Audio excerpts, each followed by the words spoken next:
Welcome back to the Badass Reset Club. I am your host, Heather Yancey. And today we're talking about how to start strength training even if you hate it. Are you one of those women who knows that you should be lifting weights, but you don't like it, you resist it, or you just can't make it stick? If so, you're not alone. So many midlife women, they know the science. They know that muscle means metabolism. They know about bone density. They hear about the longevity, but the truth is, not everybody loves the gym. So today, we're going to change that. I've got 3 simple strategies to help you stop fighting strength training and finally make it something that you'll enjoy, or at least something that you'll finally do. So, number 1, we are going to start off with making it small and making it fun. And I want to walk you back to when I was in my late 20s and I was going to Gold's Gym Las Vegas. Like, just picture that vibe for a minute. I worked out at 5 in the morning before I went to work. And I was shifting from a class girl of only doing the classes at Gold's and some of the cardio equipment that was in the way back of the gym. And I was starting to shift my way into the deep recesses of the gym. Like, there were certain doors that you went through where all of the meatheads were, all the bros were, and the equipment was. And I had no freaking clue how to use it, what to do. But I watched, I looked, I saw people using equipment and I thought, I can do that. I had no idea how heavy, how many weights, how many reps. I just did. And that took a lot of gumption. That took a lot of gumption for someone who wasn't quite as confident. I mean, that confidence didn't hit until my mid 40s, but I went for it and I went and found my way around. I probably was doing things that made absolutely no sense, but I did it.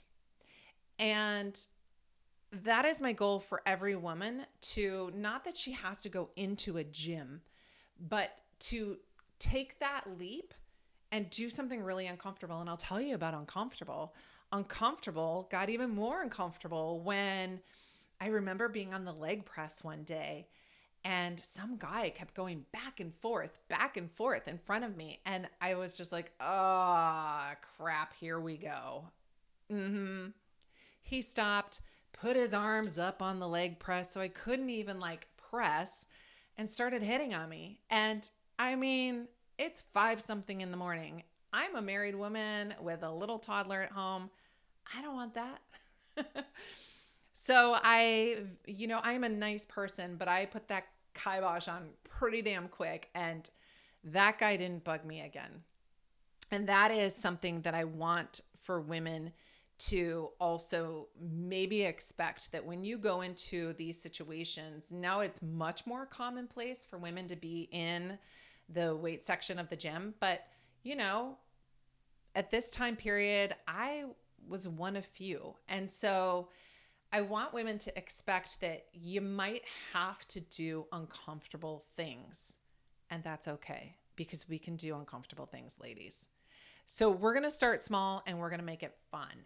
And here's the key. Like, you don't need to spend an hour in the gym. You don't. You start with 10 to 15 minutes 2 times a week. And when I say start, maybe you're coming back from an injury. Maybe you've been out of the workout scene for quite a while and you haven't lifted weights in quite a while. Or maybe you used to do it years and years ago and you knew what you were doing, but you just feel like you need to ease back in. We go small and we make it fun. And obviously this might be brand new for someone. So 10 to 15 minutes 2 times a week. And here's what you're going to do. You're going to focus on movement patterns rather than perfection. Okay? When we think of movement patterns, we're talking about push, pull, hinge, squat, carry. If you have no idea what those things mean, I can help you with that. Look it up. Those are the basic patterns that you want to work in. And here's what's really helpful. When we're starting off small and making it fun, you're going to find an environment that feels safe. So maybe not Gold's Gym in Vegas, feels safe and inspiring. Whether that's at home, whether you're working out with a friend or you're in a community, it's wintertime, almost wintertime here at this time of recording. A lot of people have gyms in their garage, which can be really cold. So what we did with our garage years ago when we turned it into a studio that I now train people out of, we created a space that was inspiring, inviting, felt safe. We put down, well, first of all, we put a heater in there, and that heater is like a pretty powerful heater that we got, I think, at Home Depot or Lowe's or something like that. But it will warm up the entire space quickly. It is something that's hung on the wall. And this is not like a space heater. This is like a turbo heater. But it was a beautiful investment to make that a space that we could be in all winter long. Then we went to a place that sells floor mats. And these are floor mats that you can put into a barn. They're like for horses. I used to joke and tell clients that they could pee on the floor mats and I could just spray it down. Nobody has ever taken me up on that though. But they're very comfortable for working out. You can drop equipment on them. You can lay on them, kneel on them. You can jump up and down on them. They're very supportive for your joints. And they're black and they're just aesthetically a nice look for a floor for a home gym. Then we painted the walls. I've painted those walls, I think 3 times. They've been multiple different colors. Right now it's just white with some greenery. If you are on my website, you'll see pictures of the gym. It's just a beautiful space. We've also done things in there to make it more entertaining, more fun, because start small and make it fun. That is your first step to really learning to like strength training. Make it small, make it fun. So for fun, have a good speaker system or a boombox or something where you can create a playlist. I feel so sorry for my neighbors, but I will go to town and I listen to some pretty crazy stuff. Depends on what motivates me that day. But you'll hear me singing. I'm feeling it. It's almost like a concert level in there. And that's what is fun for me while I'm working out. I also put in a TV screen, a monitor, and we stream in there. So we don't have all the channels, but we stream. And so I can pull up YouTube. And right now I'm really interested in high rocks racing. So I'll put on high rocks racing while I'm working out, or high rocks workouts, and I learn about them and I watch people doing them. And I'm super curious and it like motivates me and gets me a little more inspired too. Or maybe I've got a Netflix show on and it's, this is how I'm staying current on trying to watch a show. This is a place that you want to make feel inviting, somewhere where you can have fun. Because I'll tell you what, if I'm not having fun, I'm not signing up for the deal. It's got to be fun. And this is really just an easy thing to remember, everybody. The best workout is the one that you actually do. Doesn't have to be long. Doesn't have to be complicated. Second thing I want to share with you. When we're trying to get into something and make something stick, we've got to build the habit, right? Because identity follows action. So we create the habits first and then motivation comes second. You know how I feel about motivation. I think motivation is the ultimate fickle bitch. I think that it's something that we should not depend on, but it will come when we build the habit first, because consistency is what builds the confidence. And when we attach it to something that we already do, then it's going to become a habit that stays. So maybe you attach that strength training session to something that you do after your morning coffee, or maybe it's something that you do right before your shower, or maybe it's something that you do right after school drop off or on your lunch break. Like attaching it to something, we tether it to something to make it stick. James Clear in his book Atomic Habits talks about habit stacking, and that is one of the ways that you glue things together. when you attach them to something else that you already do on a regular basis. Because I'll tell you what, for me, my workout comes after my morning coffee and it's like glue. It is what I do, and I do it early enough so it doesn't interfere with my day, with my work, with what all the responsibilities that I have. That's not to say yours needs to come early, but when you tether it to something else, you're going to see that it sticks. And then you can make it identity based. So instead of saying, "Oh, I like this, but I don't like lifting. I like running, but I don't like lifting. I like Pilates, but I don't like lifting." Shift that to I am someone who lifts, because the more that you act like that person, the faster it becomes who you are. We use habit tracking often. So you can use community, you can have accountability, you can use an app, you can do so many things to make that habit something that you're tracking and something that you can see progress over time. Because we see that if you are not tracking your progress, you typically start to fall off. That's just coaching 101. You've got to see progress to feel that motivation. And then, of course, we celebrate micro wins, because when you do more reps, when you have better form, when you put in one extra workout a week, those wins add up. They start to shift and change things with who you are. Inside my online membership, the Strength Society, right now, we are focusing, as we're building up to Thanksgiving, we're focusing on gratitude, and we're focusing on being thankful for those small moments in the day. So instead of constantly looking for what big happened, what was the big shift of my day, oftentimes we get caught up in trying to find that.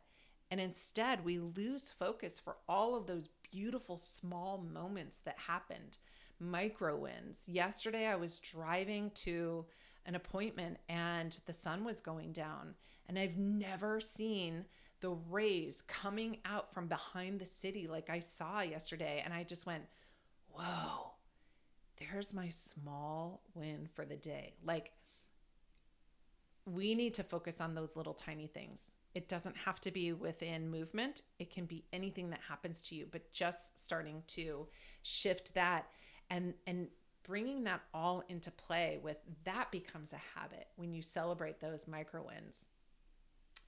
If we think about it this way, that we're not just working out, we're building a body that's going to carry us through the next chapter, that might help you to stop the focus too on, I have to do this. But when you look at this next chapter of your life, all of the things that we're practicing here are really what's going to make us go through that much more gracefully, much stronger. It's such a healthy way to look at things. Okay, so the first one is small and fun. The second one is building those habits so that identity follows action. And the last one that we're going to work on is recreating the mindset around strength. We've got to shift the I hate lifting into I'm building strength that protects me. We've got to look at the way that we're talking to ourselves, about ourselves, and catch those moments where we start to shift into the negative. I'm not talking about being Pollyanna, where you're absolutely oblivious to hard stuff that you don't like. I'm talking about you have the power to recreate the mindset in and around strength. And you don't have to love it. You just have to respect what it does for you, what strength gives you. Respect that. I mean, I think about strength as like self-respect in motion, because when women lift, everything gets lighter. Your mood, confidence soars, your stress load gets lighter. Everything changes. And again, you don't have to love it to feel those things. So when we focus on those things that we're recreating in and around strength, the mindset in and around strength, we see the change. And this, I can guarantee, is when you've got the habit of it and you've changed your mindset in and around it, all of a sudden your body starts to crave the way that you're feeling. You want more of that. You want more of that confidence. You want more of that feeling of like, I've got this. And some women still don't love strength training, but they love the way that that feels. Okay?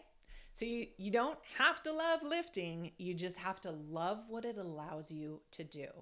And then I'm going to offer you a little bonus. So think of this as 3.5.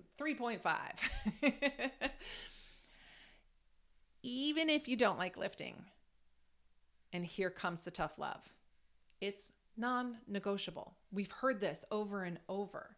Strength is midlife medicine for women. Muscle, having muscle, maintaining that muscle, creating more muscle helps our metabolism, our bone health. It helps with balance. It helps with mood. It's a cardiovascular protection. Like, we need this. We want to be independent and strong for as long as possible. And even if right now you're someone in your 40s and you're like, she's talking about old lady stuff, I'm telling you that your body is changing, your muscle mass and your bone health is changing in your 40s, and this is something that you have to be doing. Lifting protects your joints. It improves your insulin sensitivity. It keeps your brain sharp. Like, we can pitch these things all day long of what it does for us, and you don't have to love the process, but you just have to do it. It's tough love, I know. So if we go back to the first thing, short and sweet. Make it short, make it fun. It does not have to be long. Get the habit in and around it. Change your mindset over it. And when all else fails, just know you got to do it. Think about it as, the things that you do all the time. I say this one all the time, but brushing your teeth. This is basic maintenance that sets you up for a long, vibrant life. That's it. That's it. So if you are ready to stop overthinking and start lifting, I can help you build a plan that fits into your life. And if you book a free virtual strength assessment with me, we'll talk about your goals, we'll talk about the equipment you have, we'll talk about how to get started. And if you need extra help, we have the Badass Reset method, the one-on-one coaching that will work to get you started. And it gives you, it's the hand holder. It is the VIP. It is the tell me exactly what to do, when to do it, how to do it. That is there for you too. But if you're just like, I need a little bit of a discussion in and around how to get it going, book that free virtual strength assessment. You can go to heatheryanceyfitness.com, or I will drop that link in the show notes. But I want us to reset how we see strength, because strong, beautiful, badass women is the new baseline. So just to recap, we're going to start short and fun. We're going to build the habits and make it part of your identity. And then we're going to recreate the mindset in and around strength, because you don't have to be perfect. You just have to begin. And this time, we're going to begin with strength. Thank you for listening this week, beautiful women, and we will see you next time on the Badass Reset Club.